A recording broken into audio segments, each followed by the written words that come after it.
Hello dear students, आप सभी का हमारे YouTube channel Atul Pandey class for general science में स्वागत है। देखिए, हम आपको इलेक्ट्रिसिटी चैप्टर्स के बारे में पढ़ा रहे हैं। इस समय इलेक्ट्रिसिटी की क्लास प्रोवाइड हो रही है आपके एग्जामिनेशन पॉइंट को ध्यान में रखते हुए। उसी से रिलेटेड एक टॉपिक, छोटा सा टॉपिक जो कि बहुत ही इम्पोर्टेंट है, जिसको कहा जा सकता है very very important for examination point of view 2022 means 2022 board exam के लिए जो बहुत ही इम्पोर्टेंट है, ओम्स लॉ। ठीक है, क्या है ओम्स लॉ के बारे में बताते हैं। क्या है ओम्स लॉ? निश्चित ही आपकी परीक्षा में मिलेगा ओम्स लॉ, ये हमारी गारंटी है। इससे कुछ ना कुछ चीजें आपको जरूर क्वेश्चंस मिलेंगे, तो ध्यान से समझिएगा, वीडियो को पूरा देखिएगा। बात समझ में आएगी तो लाइक करिएगा, शेयर कर दीजिए। देखिए Ohm's law, Ohm's scientist George Simon Ohm. तो जॉर्ज साइमन ओम ने जो पोटेंशियल डिफरेंस और करंट के बारे में एक रिलेशन डेवलप किया अपनी स्टडी, अपने एक्सपेरिमेंट के आधार पे। तो क्या एक्सपेरिमेंट के आधार पे उन्होंने अपना लॉ दिया या क्या रिजल्ट निकाला, उसी रिजल्ट को स्टेट करके बताया गया कि यही क्या है, ओम्स लॉ है। तो ओम्स लॉ क्या है? तो Ohm's law state that, note करिएगा, the current flowing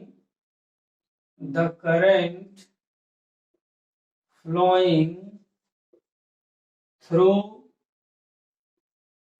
a conductor, the current flowing through a conductor is directly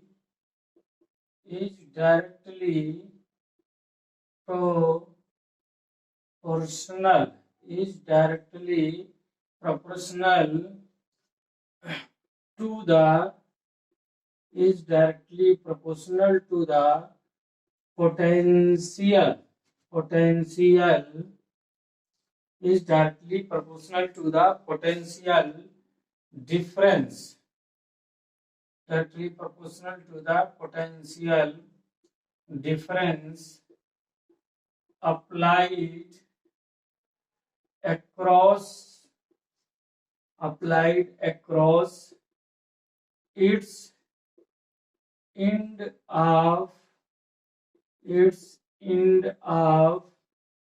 conductor at temperature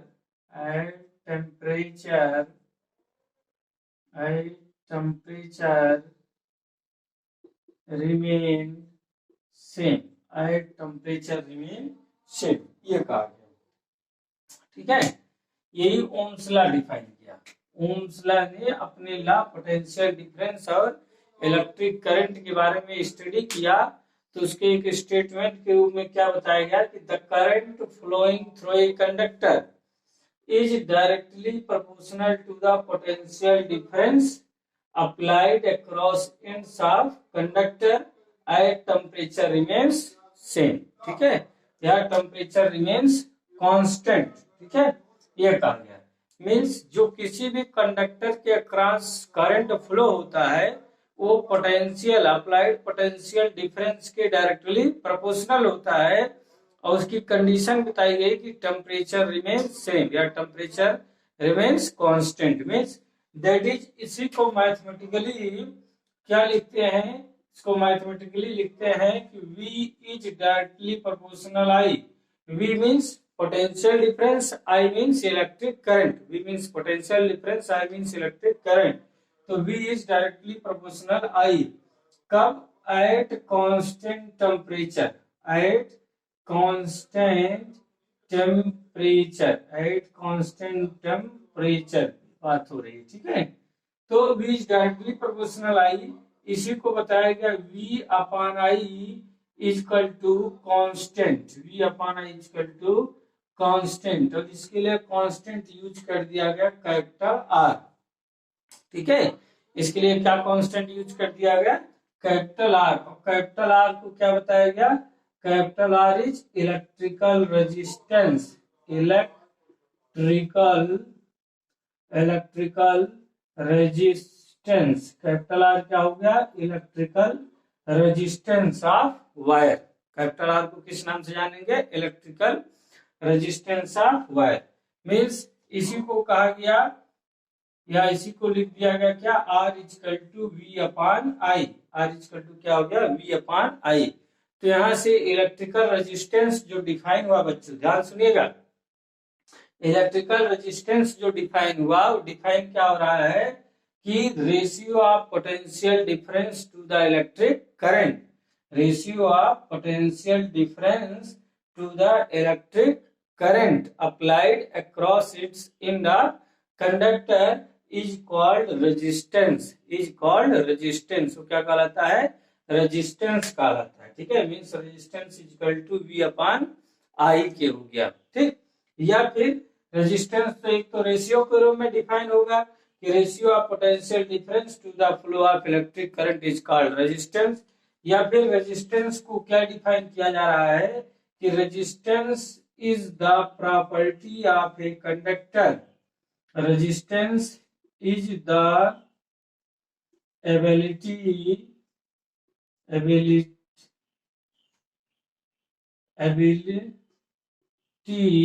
of material.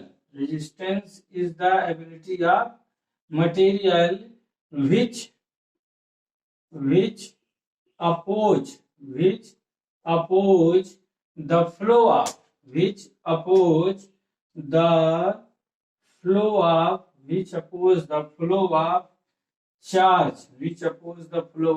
charge।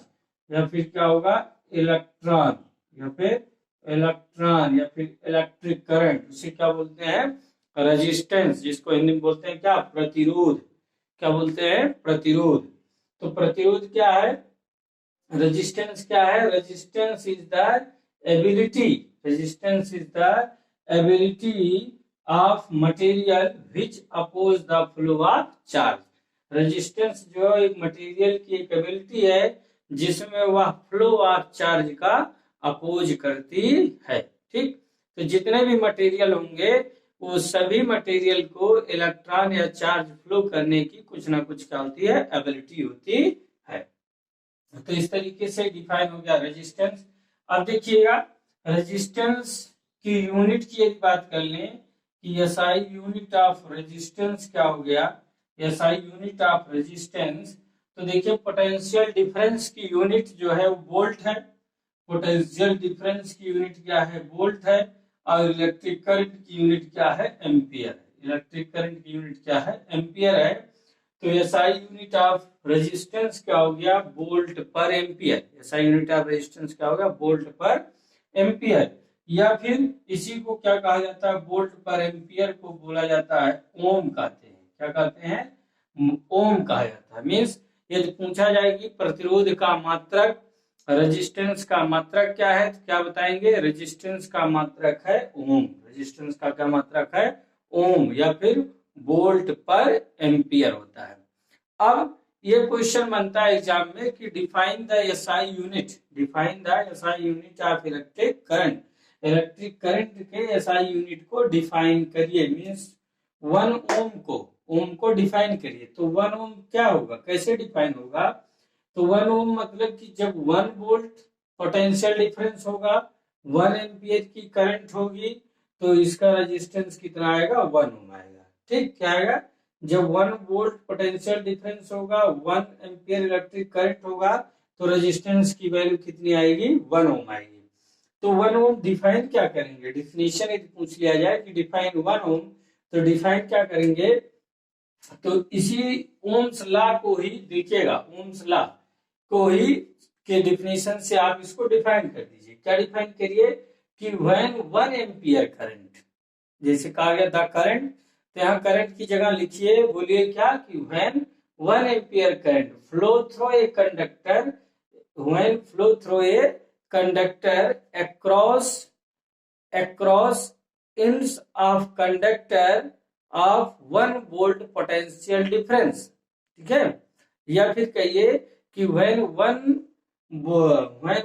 ampere current flow through the conductor across 1 volt potential difference across its end of conductor temperature remains constant, then the resistance of material is 1 ohm. तब resistance का material का resistance कितना होगा? 1 ओम होगा। मतलब यदि 1 ampere की current 1 voltage potential difference के अक्रॉस अप्लाइड हो रही है तो उस मटेरियल का रेजिस्टेंस कितना होगा? 1 ओम होगा। उस मटेरियल का रेजिस्टेंस कितना होगा? 1 ओम होगा। अब देखिएगा अगली चीज, यहाँ R इक्वल टू क्या मिल गया? V अपान आई। रेजिस्टेंस क्या हो गया? V upon I. तो यहाँ से रेजिस्टेंस जो हो गया वो दो फैक्टर पे डिपेंड करता है। पहला तो रेजिस्टेंस पोटेंशियल डिफरेंस के डायरेक्टली प्रोपोर्शनल हो गया, और दूसरा क्या हो गया? रेजिस्टेंस करंट फ्लो के इनवर्सली प्रोपोर्शनल हो गया। क्या हुआ कि जो रेजिस्टेंस हुआ वह पोटेंशियल डिफरेंस के डायरेक्टली प्रोपोर्शनल हो गया। मींस यदि पोटेंशियल डिफरेंस की वैल्यू को इंक्रीज करेंगे across the ends of conductor तो रेजिस्टेंस आल्सो भी इंक्रीज्ड। मींस दैट यदि एक वैल्यू बढ़ेगी दोनों में से को तो कोई दूसरी वैल्यू भी इसकी क्या हो जाएगी? बढ़ जाएगी। मींस पोटेंशियल डिफरेंस को यदि डबल कर देंगे तो रेजिस्टेंस गेट्स आल्सो भी डबल। पोटेंशियल डिफरेंस को हाफ कर देंगे तो उस मटेरियल का रेजिस्टेंस गेट्स आल्सो भी हाफ हो जाएगा। फिर देखिए रेजिस्टेंस क्या हो गया? तो फिर अगला फैक्टर कहा गया resistance is inversely proportional flow of electric current के। मतलब इनवर्सली प्रोपोर्शनल में ये हम लोग जानते हैं कि यदि एक वैल्यू बढ़ती है तो दूसरी वैल्यू घटती है। एक वैल्यू बढ़ती है तो दूसरी वैल्यू क्या होती है? घटती है। तो यदि flow of electric current decrease होगा तो रेजिस्टेंस इंक्रीज होगा। Flow of electric current increase होगा तो रेजिस्टेंस की वैल्यू क्या होगी? घट जाएगी। मतलब यदि कंडक्टर में ज्यादा करंट फ्लो होगा, मटेरियल में ज्यादा करंट फ्लो होगा तो उस मटेरियल का रेजिस्टेंस कम हो जाएगा। लेकिन यदि करंट कम फ्लो होगा तो उस मटेरियल का रेजिस्टेंस अधिक शोक होगा, अधिक बताएगा। ठीक है, तो ये क्या थे? ओम्स लॉ थे। आई बस में अब अगली जानकारी ओम्स लॉ से रिलेटेड क्या है कि ओम्स लॉ जो होता है, रीच करते हैं ओम्स लॉ। यहाँ पे दो चीजें होती है, एक होता है ओमिक लॉ और दूसरा होता है नॉन ओमिक लॉ। ठीक है, मीन्स ओमिक रेजिस्टेंस एक क्या है? ओमिक, कभी रेजिस्टेंस बात की गई तो एक होगा ओमिक रेजिस्टेंस और दूसरा होगा नॉन ओमिक रेजिस्टेंस। दूसरा क्या होगा? Non ohmic resistance. Ohmic resistance और नॉन ओमिक रेजिस्टेंस। तो ओमिक रेजिस्टेंस क्या है और नॉन ओमिक रेजिस्टेंस क्या है?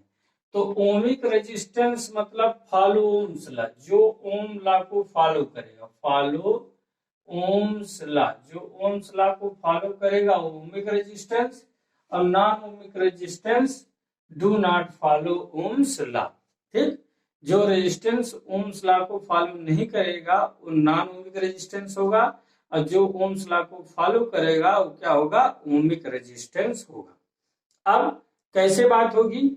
ओम्स लॉ को फॉलो कर रहा है कि या ओम्स लॉ को फॉलो नहीं कर रहा है? तो ओम्स लॉ क्या बताया गया कि V is directly proportional I. V is directly proportional I means potential difference across ends of conductor is directly proportional to the flow of electric current. ठीक है, फ्लो ऑफ इलेक्ट्रिक करंट के directly proportional क्या है? Potential difference होता है। V is directly proportional I के होता है ओम्स लॉ। तो अब ओम्स लॉ में कहा गया कि जब हम V और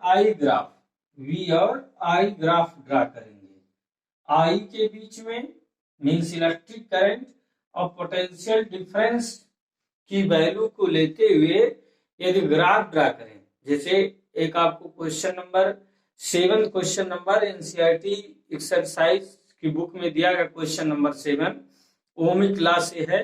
ठीक है, तो उसका ग्राफ ड्रा किया गया है। हमने बताया आपको इसी क्लास में, Atul Pandey classes for general science में।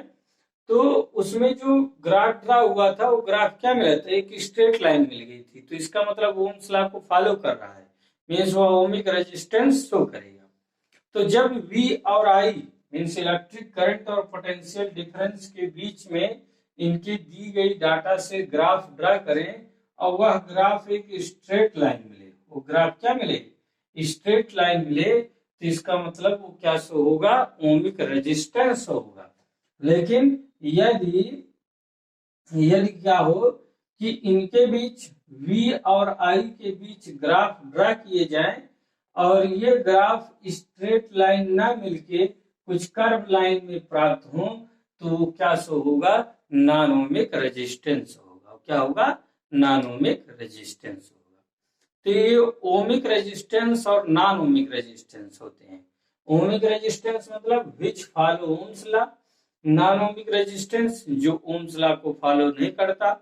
ओम्स लॉ बताया गया कि ओम्स लॉ क्या है, the current flowing through a conductor is directly proportional to the potential difference across its end of conductor at the temperature remains constant, that is V is directly proportional I के। जब V और I के बीच दी गई data से graph draw करें और graph यदि straight line मिले तो इसका मतलब वो ओमिक रेजिस्टेंस बताएगा, और यदि ग्राफ स्ट्रेट लाइन ना मिले तो क्या बताएगा, नॉन ओमिक रेजिस्टेंस बताएगा। ठीक, अब जब ओमिक रेजिस्टेंस की बात आ जाती है तो आपको क्वेश्चंस में पूछा जाता है कि calculate resistance of material, material का रेजिस्टेंस कैलकुलेट करिए, मटेरियल का रेजिस्टेंस कैलकुलेट करिए। तो मटेरियल का जो रेजिस्टेंस होता है, रेजिस्टेंस इक्वल टू यहां से क्या मिलेगा, slope of graph, resistance equal to क्या होता है, रेजिस्टेंस इक्वल टू बोला जाता है क्या, slope of graph, slope of graph. ठीक है, स्लोप ऑफ ग्राफ जो होता है वो क्या होता है, रेजिस्टेंस। मींस ग्राफ में जो ग्राफ की स्लोप दिखाई देगी वही क्या करता है, रेजिस्टेंस को शो करता है। तो यहाँ पे जब रेजिस्टेंस निकालने की बात होगी तो रेजिस्टेंस कैसे निकलेगा, इसके किसी सक्सीडिंग पोटेंशियल, मतलब दो वैल्यू पोटेंशियल डिफरेंस की और दो वैल्यू इलेक्ट्रिक करंट की ले लीजिए। Means V2 minus V1 upon I2 minus I1, या फिर V3 minus V2 upon I3 minus I2, या फिर क्या किया जाए, V4 minus V3 upon I4 minus I3। ठीक, मतलब इन डाटास के द्वारा, या फिर इसी को क्या बोला जाता है, delta V upon delta I, क्या बोल दिया जाता है, delta V upon delta I का दिया जाता है। यह रेजिस्टेंस इस तरीके से कैलकुलेट कर लिया जाता है। इस तरीके से क्या होता है, रेजिस्टेंस को कैलकुलेट कर लेते हैं। ठीक, अब देखिए कभी कभी ओमिक्स लॉ में ऐसे 3-4 ग्राफ बने रहते हैं, ग्राफ लाइन ड्रा रहती है ऐसे। ठीक है, 3 ग्राफ है, मान लिया कह दिया गया ये R1 है, ये R2 है और ये क्या कह दिया गया, R3 है। R1 है, R2 अभी क्या है, R3 है। तो इसमें कहा दिया जाए कि किसका रेजिस्टेंस, मतलब कौन ग्रेटर है, किसके रेजिस्टेंस की वैल्यू अधिक है, R1 की अधिक है, R2 की अधिक है, या फिर R3 की अधिक है। R1 की अधिक है, R2 की अधिक है, या फिर R3 की अधिक है। ये आपके एग्जाम में क्वेश्चन पूछे जाते हैं, पूछे भी गए। इस तरह से VI ग्राफ देके 4 वैल्यूज या 3 वैल्यूज R1, R2, R3 का दे दिया गया। कहा गया कि arrange these resistance in their increasing order, arrange these resistance in their decreasing order. इनके इंक्रीजिंग ऑर्डर या डिक्रीजिंग ऑर्डर में इन रेजिस्टेंस को अरेंज करिए। तो कैसे अरेंज होगा भाई बताइएगा, इसमें किसके रेजिस्टेंस की वैल्यू R1 ग्रेटर होगी कि R2 ग्रेटर होगी, R3 ग्रेटर होगी। देखिएगा यहां से R equal to Ohm's law क्या हो गया था, बताया गया V upon I, V upon I की वैल्यू अधिक होगी। मतलब यदि पोटेंशियल डिफरेंस अधिक होगा तो रेजिस्टेंस की वैल्यू क्या होगी, अधिक होगी। देखिएगा यहाँ पर यदि इस ग्राफ के लिए बात की जाए तो इस ग्राफ के लिए पोटेंशियल डिफरेंस की वैल्यू क्या होगी, कम होगी। पोटेंशियल डिफरेंस की वैल्यू कम होगी, और इसके लिए पोटेंशियल डिफरेंस की वैल्यू अधिक होगी, और इसके लिए पोटेंशियल डिफरेंस और भी अधिक होगी, इसके लिए पोटेंशियल डिफरेंस और भी अधिक होगी। तो देखिए जब ये वैल्यू बढ़ती जा रही है, ये वैल्यू बढ़ती जा रही है पोटेंशियल डिफरेंस की, और I की वैल्यू क्या हो रही है, घटती जा रही है। तो यदि ये ऊपर वाली वैल्यू बढ़ जाए और ये वैल्यू घट जाए तो इनका जो डिवाइड आएगा वो क्या आएगा, अधिक ही तो आएगा। मतलब यदि आपको ये कहा जाए कि जैसे पोटेंशियल डिफरेंस 4 था, ये 2 हो गया तो कितना आ गया, 2 आएगा। लेकिन यदि ये बढ़ के 3 6 हो जाए और ये घट के 1 हो जाए, ठीक, तो कितना आ जाएगा, 6 आ जाएगा। ठीक है, तो पोटेंशियल डिफरेंस की वैल्यू यदि बढ़ती जाएगी तो रेजिस्टेंस की वैल्यू क्या हो जाएगी, बढ़ती जाएगी। रेजिस्टेंस की वैल्यू क्या हो जाएगी, बढ़ती जाएगी। तो इसमें यदि इंक्रीजिंग ऑर्डर बताना हो कि इसका रेजिस्टेंस का इंक्रीजिंग ऑर्डर क्या होगा, रेजिस्टेंस का इंक्रीजिंग ऑर्डर क्या होगा, तो सबसे कम रेजिस्टेंस R1 होगा, फिर किसका होगा, R2 का होगा, इससे ग्रेटर, फिर इससे ग्रेटर किसका होगा, R3 का होगा। ठीक है, मतलब जिसकी स्लोप जितनी अधिक होगी, जिस रेजिस्टेंस लाइन की स्लोप जितनी अधिक होगी वह उसका रेजिस्टेंस उतना अधिक होगा। तो स्लोप R3 के लिए अधिक है, स्लोप मीन्स एंगल R3 का अधिक है, तो R3 का रेजिस्टेंस अधिक होगा। R2 की स्लोप कम है R3 से, तो R2 का रेजिस्टेंस कम होगा। R1 का स्लोप सबसे कम है, तो इस कारण जो है R1 के रेजिस्टेंस की वैल्यू सबसे कम होगी। क्लियर, आई बात समझ में। अब यदि डिक्रीजिंग ऑर्डर ऑफ रेजिस्टेंस की बात की, देखिए भाई बच्चों, चैनल को आप लोग लाइक कर दीजिए, चैनल सब्सक्राइब ना किया तो सब्सक्राइब कर लीजिए। ऐसी इंपॉर्टेंट क्लासें आपके एग्जामिनेशन के दृष्टिगत, जो एग्जाम के लिए बहुत ही इंपॉर्टेंट होगी, उनको हम इसी तरह से आपको तैयार कराते रहेंगे। आप हमारे साथ जुड़िए, निश्चित ही बचे हुए दिनों में आप अपनी तैयारी को एक नया आयाम देंगे। देखिए, यदि अब यही कभी कभी आपके एग्जाम में प्रश्न को घुमा देता है, घुमा क्या देता है, जैसे V और I मीन्स ये एक्सिस को I मान लिया, इस एक्सिस को V मान लिया, लेकिन यही काम क्या करता है कि इस एक्सिस को पलट दिया। मतलब जो Y था, Y पे I को करंट को ले लिया और X पे क्या ले लिया, X पे V को ले लिया, X पे क्या ले लिया, V को ले लिया। तब अब क्या होगा, तब इनके रेजिस्टेंस की वैल्यू में क्या डिफेक्ट, अंतर, डिफरेंस मिलेगा क्या, रेजिस्टेंस वही रहेंगे कि बदल जाएंगे। यदि करंट का डायरेक्शन और पोटेंशियल डिफरेंस को चेंज कर दिया हमने, इसको जो पहले आई था जो एक्सिस उसको V ले लिया और जो पहले V था उसको I ले लिया, तो क्या इनका जो इंक्रीजिंग ऑर्डर है रेजिस्टेंस, इसमें कुछ चेंजिंग आएगी कि यही सेम होगी, हाँ बताइएगा। नहीं भाई, चेंजिंग हो जाएगी। जब ये डायरेक्शन चेंज हो गया तो इसमें भी चेंजिंग आ जाएगी, ये काम क्या हो जाएगा, उल्टा हो जाएगा। मतलब इस दूसरे केस में इनका जो इंक्रीजिंग ऑर्डर बनेगा, इनका जो इंक्रीजिंग ऑर्डर बनेगा उल्टा हो जाएगा। मीन्स R3 तीसरा रेजिस्टेंस के लिए जो स्लोप होगा VI ग्राफ, ठीक है, IV ग्राफ जो होगा वो तीसरे रेजिस्टेंस के लिए कम होगा, तो R3 मिनिमम होगा। फिर इससे क्या होगा, R2 ग्रेटर होगा और इससे ग्रेटर क्या हो जाएगा, R1 की वैल्यू ग्रेटर हो जाएगी। क्लियर, तो हमें उम्मीद है कि आपको क्लास जरूर समझ में आई होगी। ऐसे ही अगली क्लास को लेकर जो आपके एग्जाम के लिए बहुत ही इंपॉर्टेंट होगा, फिर आपसे हम मिलेंगे। धन्यवाद, बस आप हमारे साथ जुड़े रहिए, चैनल को सब्सक्राइब कर लीजिए। हम आपके लिए मेहनत कर रहे हैं, इतना तो आप कर ही सकते हैं, क्यों क्लिक करना है, चैनल को सब्सक्राइब करना है, क्लिक करके चैनल लाइक कर देना है क्लास को। इसमें कोई आपका कोई खर्चा है नहीं, बस केवल हल्के से बटन को प्रेस कर देना है। ठीक है, चलिए फिर मिलते हैं।